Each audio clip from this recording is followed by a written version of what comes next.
some two-step one-on-one pass pro yesterday with the defensive line, and I mean, 2 years ago we lost Michael Sam and Coney Ely, and then nobody thought anything of it, and then all of a sudden here comes Marcus Golden and Shane Ray.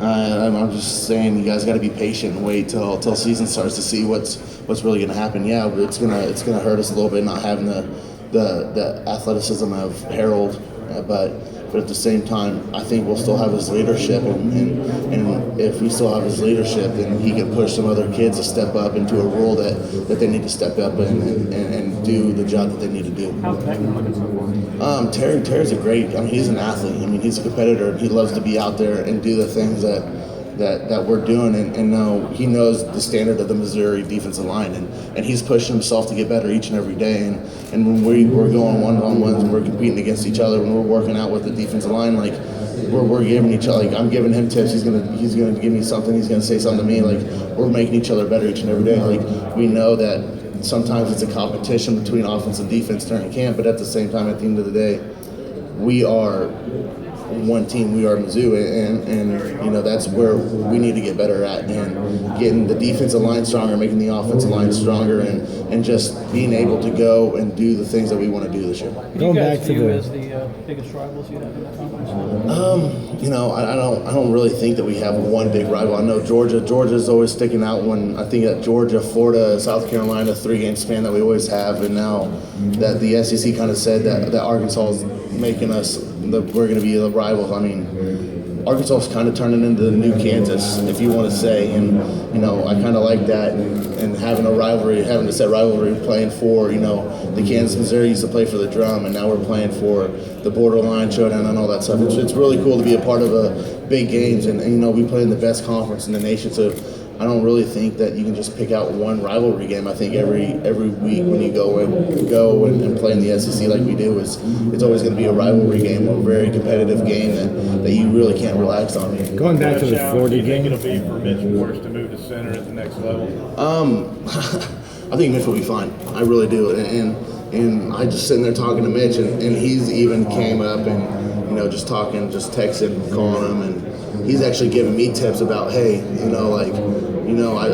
you do this sometimes. Try doing this the next time, and maybe that will help you. And he's starting to like tell me how to like help me out a little bit with my snapping too. And Mitch Moore's an athlete. He's an athlete. He's a versatile player, and he can play center, he can play guard. I think he'll be just fine doing any one of those things. What did he say to you about it the first time you talked to him after he found out they were going to try this? He was excited because when right after the bowl game, he went to Atlanta and started training, and one of the things he started doing was snapping a football and just working on the snaps. And you get so many reps of one thing, you're considered a master of.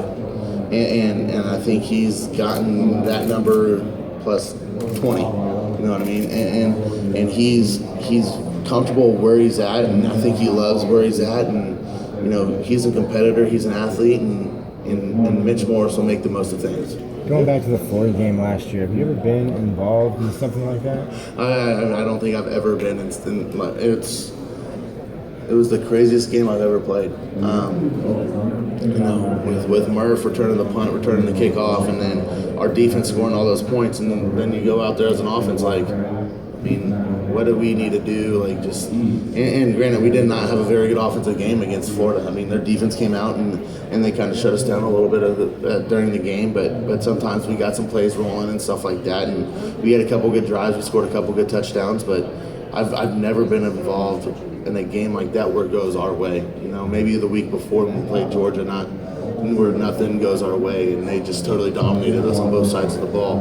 But then we go to Florida the next week, and that kind of happens, and you're just like, oh man, I've never been a part of those 2 game spans that's happened like that. Obviously, the offense didn't get anything going. You're happy to get a league win, but what is that like as an offense? You're on the sideline, nothing's going your way as far as being able to move the ball, score points, but you're still winning. Is it mixed emotions? I think there's a little bit of mixed emotions in there with, you want to go and you want to roll as an offense, and you want to get your numbers, you want to get your stats, or not really stats, but the yardage up, and you want to produce for your offense and for your players. But at the same time, when you're up 42-0, you don't really know what you need to do as an offense. You don't want to we'll go up and put on 42 more points, or what do you need to do? I'm not saying that we are able to do that or we were going to do that. It's just as an offense, I think some of us got lackadaisical because of the game and the outcome of the game so far. I mean, we haven't scored. I mean, I think they scored 3 times before the offense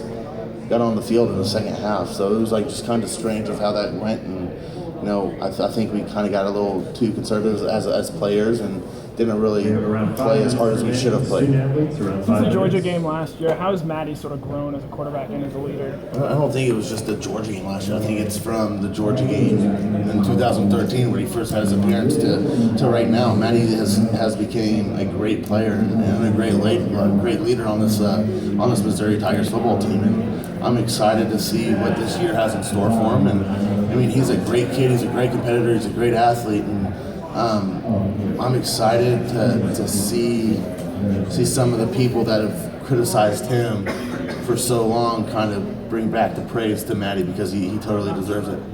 I know you guys faced some good defensive lines throughout the course of the year in the SEC.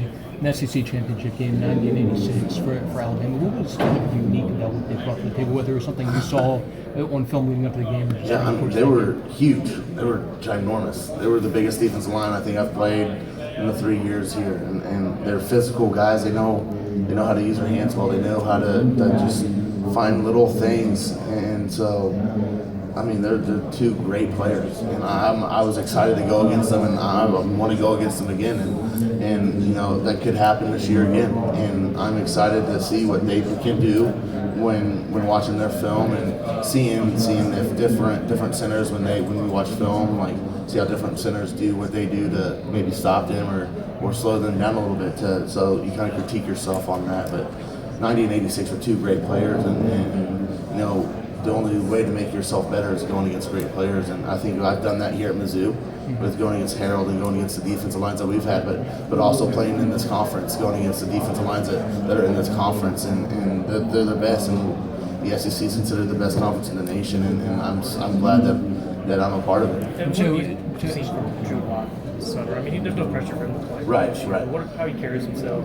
Drew's a confident kid, and Drew works hard. Drew kind of reminds me of kind of like a little Matty of how hard they work and how they push themselves. And it's cool to see a kid like Drew come in from the same hometown and seeing how he grew up and how we both grew up in the same hometown and the same kind of ways. And I'm excited to see what Drew can do over over these upcoming years because something special can come out of it. One of the toughest parts of the SEC is having to go on the road and win. What's the toughest environment that you faced so far since Missouri's moved into the SEC? I think the loudest environment that we played in is probably Georgia in 2013. I give all the credit to their fans and they're faithful men, and they showed up early and it was loud during warm-ups and it got even louder during the game, and I mean it was crazy from people from being in the center and screaming at your left guard and your right guard when you can't hear each other when you're trying to make calls, and you have to sideline to be able to communicate with each other is crazy. So I definitely give it up to Georgia about being one of the toughest places I played, and then Tennessee this past year got huge, and I just love the atmosphere of South Carolina too with the sandstorm and the towels. I mean if that doesn't get you a little hyped up and gives you a little something inside of you, then there's something wrong with it. Evan, you mentioned 2 defensive linemen for Alabama. 86 is somebody that gets a lot of attention, but the 90 was somebody that you were focusing on film going into that game also. Yeah, and I think with Alabama, I mean they were rotating 3 deep the whole time against us, and they were just rotating guys every 2 series, and so you had to sit there during film and you had to study 3 different guys, but then they also switch. So I had to study 6 guys in the middle and trying to determine who's who, what do they do on third downs, what do they like to do on this, what do they like to do on that. And I mean, doing that against those type of guys who would just have a motor and continuously go all the time. I mean, there's a reason that they were SEC champs, and we got to get better, and we got to focus on that and get better this year. And if we make it back and we're able to become the SEC's chance for the 3rd time in a row, and then make it to the SEC championship game, we gotta use that kind of stuff to our advantage now, and kind of learn from what happened and go and maybe it's extra film study, or or extra reps after practice or something like that to make sure that we know that we can do it. You mentioned Tennessee. What you've had success against them. What's that boiled down to, do you think? Coach Pinkel does a great job with getting us ready, and the coaching staff do a great job with getting us ready to go. Tennessee, we've competed with Tennessee for a great number. For 3 years now, and we've had that 4 overtime game, and then we had the game in 2012, and then we had this game in 2013 where it came down and all of them came down to the wire. So it's 2 really competitive teams just going after each other, and in this conference, anything could happen at any given time. And I think we've kind of seen that with the way we ended the South Carolina game, and then the way that we've ended this November's in these last 2 years of going out and doing what we need to do. So, we got to focus. We kind of focus on ourselves and focus on the football that we play. I know last year in South Carolina, because of the way the 2013 game went, in fact, you had